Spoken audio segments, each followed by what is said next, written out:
በጎጃም አዳዲስ የውጊያ ግንባሮች አሁንም እንደቀጠሉ ናቸው። ወደ ታሪካዊው ዲማና አካባቢው ያቀናው ጦር ክፉኛ ምትን አስተናግዷል። ከባባድ መሳሪያዎች ውድመት አድርሰዋል። በሸዋ የኮማንዶ ጥምር ኃይል ያልታሰበ ሰብአዊና ቁሳዊ ኪሳራን ተከናንበዋል። ቀዳሚ የግንባር መረጃዎቻችን ናቸው። በኦህዴድ ብልጽግና የሚዘወረው የምክክር ኮሚሽን ጉባኤ አንዳች ሀገራዊ ውሳኔ የሌለው መሆኑ ተገለጸ። ጉባኤው የአገዛዙን ፍላጎት ማስፈጸሚያ ሆኖ በመገኘቱ ለህዝብ ጥሪ ቀርበዋል። በዝርዝር ተመልክተነዋል። ሴት ስትበረታታ ቤተሰብ ይበረታል፣ ቤተሰብ ሲበረታ አማራ ያሸንፋል፣ አማራ ሲያሸንፍ ሀገር ትጸናለች ሲል አፋብን ጥሪ ያቀረበ ለአገዛዙ ተላላኪ አመራሮችና ጥምር ጦር የትዳር አጋሮች ከፋኖ አሁናዊ መልእክት ተላልፏል። ትሰሙታላቸው። በጉራጌ ዞን አበሽጌና አካባቢው ውጥረቱ አሁንም እንደሰፈነ ነው ሲባል የንጹሃን ወልቂት ቀጥሏል። ቀጠናዊ ከባድ ውጊያ መቀስቀሱ ሲሰማ ታላቁ ድልድይ ተሰብሯል። ኢትዮጵያዊ መካከል ላይ ያቆመው ጦርነት ከፍተኛ ስጋትን ደቅኗል። ከሶማሊያ እስከ ሱዳን የተዘረጋው ግጭት ስጋቱን ከፍ አድርጎታል። ቀጠናዊ መረጃችን ነው፣ በዝርዝር ይደመጣል። ሰላም ጤና ይስጥልን ውድ የብላክ ላይን ሚዲያ ቤተሰቦቻችን እናንተን ይመጥናሉ ብለን ያሰብናቸውን የተመረጡ ዕለታዊ የግንባርና ወቅታዊ መረጃዎችን ወደ እናንተ ይዘን ቀርበናል። ቻናሉን ሰብስክራይብ በማድረግ ቤተሰብ እንድትሆኑ ጋበዝን። ወደ መረጃዎቹ እናመራለን።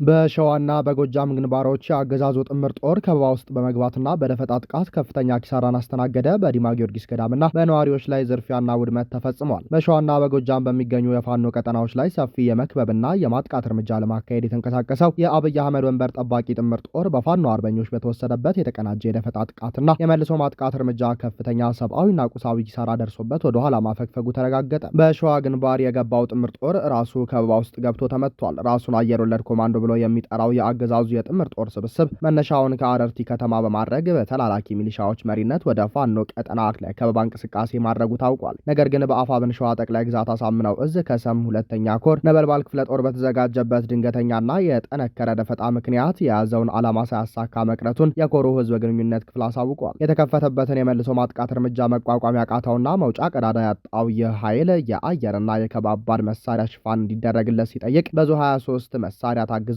ከባልጭ ወደ ክርስቶስ ሰምራ የተሻለ ቦታ እንዲንቀሳቀስ ተደርጎ ነበር። ሆኖም ግን አባዳሌ በተባለ ስፍራ ከተዘጋጀለት ሌላ የደፈጣ ወጥመድ ውስጥ በመግባቱ በፋኖ አባላት በደረሰበት ከፍተኛ ምት ስንቅና ትጥቁን ጥሎ ለመበተን ተገዷል። በዚህ ውጊያ ለከበባ የገባው ከ300 በላይ የሚሆነው የአገዛዙ ጥምር ጦር ራሱ በፋኖዎች ሙሉ ከበባ ውስጥ በመውደቁ በርካታ ቁጥር ያለው ሰራዊት የሞተበት ሲሆን የተረፉት ሙትና ቁስለኛቸውን በአምቡላንስና በአይሱዙ መኪኖች እየጫኑ ከአካባቢው መሸሻቸው ተረጋግጧል። በቀጠናው ድንቅ የደፈጣ ኦፕሬሽን ያካሄዱት የነበልባል ክፍለ ጦር አባላት የፊት ማጥቃታቸውን አጠናክረው ቀጥለዋል። በጎጃም ግንባር በውጊያ የተመታው ሰራዊት በዲማ ጊዮርጊስ ገዳምና በነዋሪዎች ላይ ዝርፊያን ፈጽመዋል። በጎጃም ግንባር በጀነራል መሐመድ ተሰማ አዛዥነት ለ4 ቀናት ዲማ ከተማን የመሰንበትና የማስከበር ግዳጅ የተቀበሉ ጀነራሎችና ኮሎኔሎችም ሰራዊታቸውን ከደብረ ወርቅ፣ ከኤዱሃ፣ ከማበረ ብርሃን፣ ወይራ ጠልማ፣ ቢቸና፣ ደጀን፣ የትኖራ፣ ቁይና አሰንዶ በማሰባሰብ ሰፊ ወረራ አካሂደው ነበር። አገዛዙ ይህንን ወረራ ለማሳካት ሜካናይዝድ መድፍ፣ ቢኤም፣ ፔምፔ፣ ሞርተር፣ ዙ 23 ድሽቃ፣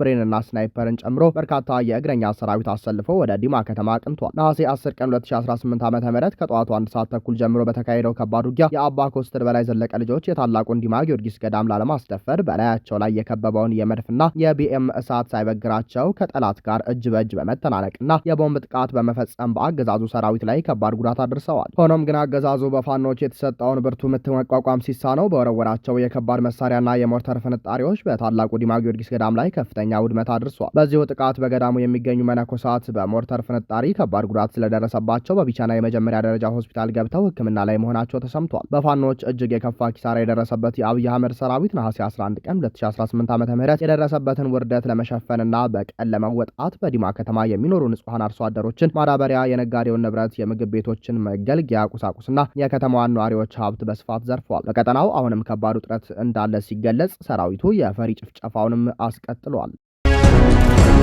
የምክክር ጉባኤ ሂደት የኦህዴዱ ብልጽግናን ፍላጎት ለማስፈጸም የተቃኘ መሆኑ ኢሰመጉ ገለጸ። ለአንድ ወር ያህል ሲካሄድ የቆየው የሀገራዊ ምክክር ጉባኤ የመጨረሻውን ሰነድ ለማጽደቅ ወደ ማጠቃለያው ምዕራፍ መሸጋገሩ በተገለጸበት በዚህ ወቅትም ሂደቱ የአንድን ወገን ፍላጎት ለማስረጽና የበላይነትን ለማያዝ በተደራጀ መንገድ የተቃኘ ነው የሚሉ ጠንካራ ስጋቶችና ቅሬታዎች አሁንም እየተንጸባረቁበት ነው። በተለይም ሂደቱ ገዢው ፓርቲ ኦህዴድ ብልጽግና የራሱን ፖለቲካዊ አጀንዳዎችና ውሳኔዎች ህጋዊ ሽፋን ለመስጠት እንደ ማስፈጸሚያ መሳሪያ እየተጠቀመበት መሆኑ በግልጽ ተጠቁሟል። የኢትዮጵያ ሰብአዊ መብቶች ጉባኤ ኢሰመጉ በሂደቱ ላይ ባደረገው ክትትል የታዘበው ምልከታ በጉባኤው ውስጥ የታዩ አካሄዶች የአንድን ወገን ሀሳብ ብቻ የማስረጽና የበላይነትን የመያዝ ግልጽ ሙከራዎች እንደነበሩት ይፋ አድርጓል። የኢሰመጉ ዋና ዳይሬክተር አቶ ተስፋዬ ገመቹ እንደገለጹት በውይይቶቹ ወቅት ሀሳቦች በአንድ መስመር ወይም በተወሰነ አቅጣጫ ብቻ እንዲሄዱ የማድረግ ፍላጎቶች፣ ገፊ ሁኔታዎችና የተደራጁ የሚመስሉ አካሄዶች ተስተውለዋል። ይህም ሂደቱ ነጻና አሳታፊ ከመሆን ይልቅ የገዢው አካል ፍላጎት የበላይነት እንዲኖረው የተቃኘ ነው የሚለው ጥርጣሬ ያጠናክራል። በተለይም 120 አባላት ያሏቸውን 15 ተመካካሪዎች የመምረጥና የማዋቀር ሂደት ለትችት ተዳርጓል። ውክልናው የፖለቲካና የአስተሳሰብ በብዝሃነትን ከማንጸባረቅ ይልቅ በክልል መዋቅር ላይ እንዲያተኩር መደረጉም ገዢው ፓርቲ በክልሎች ባለው ተጽዕኖ አማካኝነት ተመሳሳይ ርዕዮተ ዓለምና አሰላለፍ ያላቸው ግለሰቦች ወደፊት በማምጣት በውሳኔዎችን በቀላሉ ለመቆጣጠር ያስቻለው አሰራር እንደሆነ ተጠቁሟል። የውሳኔ አሰጣጡም ቢሆን ግልጽ በሆነ የድምፅ ቆጠራ ከመመራት ይልቅ በመግባባት ስም አወያዮች በሚደረጉት ጥረት እንዲወሰን መደረጉም የከረሩና መሰረታዊ ልዩነት ያላቸው አጀንዳዎች ተሸፋፍነው የፓርቲውን መስመር በጠበቀ መልኩም እንዲጠቃለሉ መንገድ ከፍቷል በሚል ተተችቷል። በተጨማሪም በሂደቱ የሚወጡት ምክረ ሀሳቦች ወደ ህግ፣ ፖሊሲ፣ ህገ መንግስታዊ ማሻሻያ አልፎም እስከ ህዝበ ውሳኔ ወይም ሪፈረንደም ሊሄዱ እንደሚችሉ መጠቀሱም እንደ አዲስ አበባ ያሉ ወሳኝና አዛማጅ የፖለቲካ አጀንዳዎችን ገዢው ፓርቲ በሚፈልገው መልኩ ለመቅረጽ የታለመ ስልት እንደሆነ ተመላክቷል። የሀገራዊ ምክክር ኮሚሽን ምክትል ኮሚሽነር ሂሩት ገብረስላሴ በሂደቱ ላይ ቅሬታዎች መነሳታቸውን አምነው ቅሬታዎቹንም የሚያስተናግድ ልዩ ኮሚቴ ተዋቅሮ ውሳኔ እየተሰጠበት መሆኑን ቢናገሩም የኮሚሽኑ አጠቃላይ ሂደት ግን የገዢውን ፓርቲ ኦህዴድ ብልጽግና ፍላጎት ከመጠበቅና ከመተግበር የጸዳ አይደለም የሚለው ስጋት በበርካታ ተመካካሪዎችና ታዛቢዎች ዘንድ ጎልቶ ቀጥሏል። እናም ይላሉ ታዛቢዎች በዚህ የምክክር ጉባኤ ላይ የሚወሰን ውሳኔ አንዳችም ሀገራዊ ፋይዳ እንደማይኖረው በመግለጽ ህዝቡ እየገባበት ያለውን መውጫ የሌለውን የአብይ አህመድን የሴራ ወጥመድ ከወዲሁ ሊወጥስና ነጻነቱን ሊያውጅ ይገባል ሲሉ ምክረ ሀሳባቸውን አቅርበዋል። በጉራጌ ዞን አበሽጌና አካባቢው አሁንም የንጹሃን እልቂት እንደቀጠለ መሆኑ ተገለጸ። በጉራጌ ዞን አበሽጌ ወረዳና በአካባቢው ለተከታታይ ዓመታት ታውጆ የሚገኘው የኮማንድ ፖስት መዋቅር የህዝብን ደህንነት ማስጠበቅና ሰላም ማጽናት አለመቻሉን ጎጎት ፓርቲ ሲገልጽ የቀጠለው የንጹሃን ህይወት ማለፍና ዘግናኝ ጥቃት የገዢው ብልጽግና ፓርቲ የአመራር ውድቀትና የፖለቲካ ፍላጎት ውጤት ነው ሲል ፓርቲው መግለጫ ወጣ። ፓርቲው ባወጣው ዝርዝር መግለጫ በወረዳው የተጣለው የኮማንድ ፖስት መዋቅር ወንጀልን ከመከላከልና ሰላምን ከማስፈን ይልቅ እንደ መደበኛ የአገዛዝ ስልት ተወስዶ መቆየቱን ጠቅሷል። ይህም መዋቅር ህዝብን ከጥቃት መታደግ ባለመቻሉ አዋጭነቱና አግባብነቱ በጽኑ ጥያቄ ውስጥ የወደቀ በመሆኑ ስር ነቀል ማሻሻያ ሊደረግበት እንደሚገባ አሳስቧል። ባለፉት ጥቂት ሳምንታት ብቻ በአበሽጌ ወረዳና በአካባቢው በተፈጸሙ ተከታታይ ጥቃቶች በዜጎች ላይ እጅግ ዘግናኝ ግድያ፣ እገታ፣ አካል ጉዳት፣ የሴቶች ድፍረት እና የህፃናት መታፈን መፈጸሙ ተመላክቷል። ይህ ያልተቋረጠ የዜጎች ሞትና ስጋት የአካባቢውን ማህበራዊና ኢኮኖሚያዊ እንቅስቃሴ ሙሉ በሙሉ አሽመድምዶታል። ገበያዎች መደበኛ እንቅስቃሴያቸውን ያቆሙ ሲሆን አነስተኛ የገጠር ከተሞችና የንግድ ማዕከላት ሰላም በማጣታቸው ተቀዛቅዘዋል። በመኪኖች በመንገዶችና በሸቀጥ ትራንስፖርቶች ላይ የሚፈጸመው ዘረፋና እገታ የህዝቡን ዕለታዊ ህይወት ፈተና ውስጥ ከቶታል። ተደጋጋሚ የሰዓት እላፊ መጣሉ የማህበረሰቡን የአብሮነት ጊዜያት ያስቀረ ሲሆን የአካባቢውን ሰላም ለማስጠበቅ በተሰማሩ የአገዛዙ የጸጥታ ኃይሎች ላይም ተደጋጋሚ ጥቃቶች እየተፈጸሙ ይገኛሉ ሲል ፓርቲው ምስክርነቱን አስቀምጧል። በአበሽጌ፣ ምስራቅ መስቃን፣ ሶዶ፣ ቆሴና ወልቂጤ አካባቢዎች የሚታዩት ተከታታይ የጸጥታ ችግሮች በአጋጣሚ የተፈጠሩ አለመሆናቸውን የጠቆመው መግለጫው የችግሩ አድማስና ተያያዥነት ሲታይ ጉዳዩ ከፖለቲካዊና የጸጥታ አሻጥር ጋር የተያያዘ ስለመሆኑ ከፍተኛ ጥርጣሬ ያጭራል ብሏል። በተለይም በአበሽጌና ሶዶ አካባቢ የሚፈጸሙት ጥቃቶች ከወሰን ጥያቄዎች ጋር ግንኙነት የሌላቸውና አካባቢውን በቋሚ ስጋት ውስጥ በማቆየት ከህገወጥ የንግድና የጦር መሳሪያ ዝውውር ማትረፍ በሚፈልጉ አካላት የሚደረጉ የሽብር ተግባራት እንደሆኑ ተመልክቷል። በዚህ ሂደት የወረዳው የዞንም ሆነ የክልሉ መንግስታት ችግሩን ከስር ለመፍታት ተጎጂዎችንም ለማቋቋም ለህዝቡ ግልጽ መረጃ ለመስጠት ወይም ህዝባዊ ሰልፎችን ለማስተናገድ ፈቃደኛ ለመሆናቸው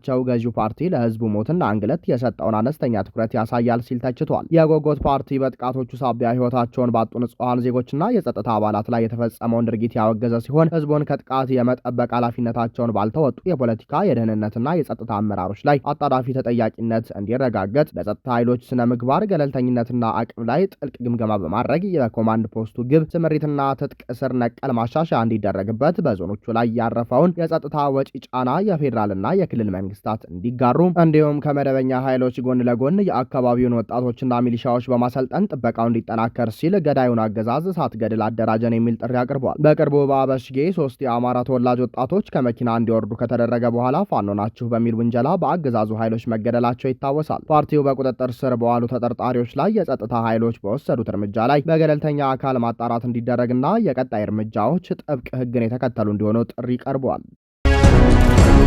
የአፋብን ሸዋ ጠቅላይ ግዛት አሳምነው እዝ ሴቶች ጉዳይ መምሪያ ለሴት አርበኞችና ለመላው አማራ ህዝብ ጥሪ አስተላለፈ። የአማራ ፋኖ ብሔራዊ ንቅናቄ አፋብን ሸዋ ጠቅላይ ግዛት አሳምነው እዝ የሴቶች ጉዳይ መምሪያ የሴት አርበኞችን ታሪካዊ ተጋድሎ እውቅና በመስጠትና በፖለቲካዊ እንዲሁም በትጥቅ ትግሉ የሴቶችን ተሳትፎና ሚና ለማጠናከር ያለመ ወቅታዊ ጥሪ አስተላለፈ። የመምሪያው ኃላፊ አርበኛ ቀኛዝማች ትንቢት ኃይለማርያም ባስተላለፈችው መልእክት የኢትዮጵያ ሴት አርበኞች ከጥንት ጀምሮ ሀገርን በመሪነት ደረጃ ከማስከበር ባለፈ ለህዝብ ሰላም፣ ፍትህና እኩልነት በርካታ መስዋዕትነት ሲከፍሉ መቆየታቸውን አስታውሳለች። በተለይም እንደ እቴጌ ጣይቱ ብጡል፣ አርበኛ ሸዋረገድ ገድሌ፣ አርበኛ ተናኘ ወርቅ ኃይለሥላሴ፣ አርበኛ አየለች እሸቴና አርበኛ እቴጌ መነነ አስፋው ያሉ የቁርጥ ቀን እናቶች የከፈሉት መስዋዕትነት የዛሬው ትግል መነሻና የመንፈስ ጥንካሬ ምንጭ መሆኑ ተገልጿል። መግለጫው አሁን ያለው አገዛዝ በአማራ ህዝብ ላይ ያደረሰ ያለውን ጭፍጨፋ፣ ደፈራና ግድያ በመቃወም ሴቶች ህልውናውን ለማስከበር በሚደረገው ትግል ውስጥም የ50 በመቶ ድርሻቸውን መወጣት እንዳለባቸው አመልክቷል። በመሆኑም መምሪያው ጥሪዎችን አስተላልፏል። እናቶችና እህቶች ራስን በማብቃት ከገዢው አካል